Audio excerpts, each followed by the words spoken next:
DK Shivakumar ಅವರ ರಾಜಕೀಯ gimmick.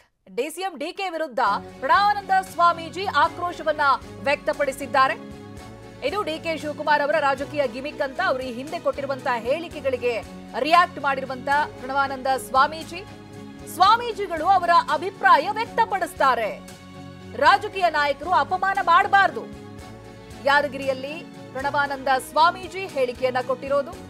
ಅಪಮಾನ ಮಾಡಿದ್ರೆ ಮುಂದೆ ಮಠಕ್ಕೆ ಕಾಲಿಡಬೇಡಿ ಅಂತ ಹೇಳಿದ್ದಾರೆ.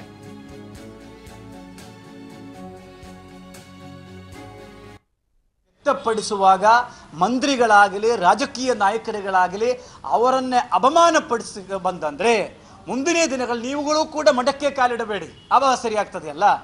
ನೀವು ಮಾಡುವುದು ಎಲ್ಲ ಸರಿ ಅಂತ ಒಪ್ಪಿಕೊಳ್ಳುವುದಕ್ಕೆ ಸಮುದಾಯ ಸ್ವಾಮೀಜಿಗಳು ಸರಿ ಇಲ್ಲ.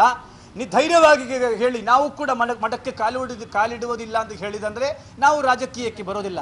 ಯಾಕೆ ಹಂಗಂದ್ರೆ ಚಂದ್ರಶೇಖರ ಸ್ವಾಮೀಜಿ ಹೇಳಿದ ಮಾತು ಎಲ್ಲರೂ ಕೂಡ ಸ್ವಾಗತ ಮಾಡಿದ್ದಾರೆ. ಸುರೇಶ್ ಅವರು ಸ್ವಾಗತ ಮಾಡಿದ್ದಾರೆ, ಮಾಗಡಿ ಬಾಲಕೃಷ್ಣ ಅವರು ಸ್ವಾಗತ ಮಾಡಿದ್ದಾರೆ, ಎಲ್ಲ ರಾಜಕೀಯ ನಾಯಕರುಗಳು ಕೂಡ ಸ್ವಾಗತ ಮಾಡಿದ್ದಾರೆ. ಯಾರು ಬೇಡ ಅಂತ ಹೇಳ್ತಾರೆ? ಚಲುವರಾಯ ಸ್ವಾಮಿ ಸ್ವಾಗತ ಮಾಡಿದ್ದಾರೆ.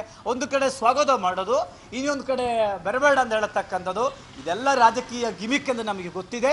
ನಮಗೆ ನೋವಾಗಿದ್ದರಿಂದ ನಾವು ಹೇಳುತ್ತಾ ಇದ್ದೀವಿ. ನಮಗೆ ಯಾರು ಉಪಮುಖ್ಯಮಂತ್ರಿ ಸ್ಥಾನ ಕೊಟ್ಟಿಲ್ವಲ್ಲ, ಈಗ ಅವರು ಉಪಮುಖ್ಯಮಂತ್ರಿ ಇದ್ದಾರೆ.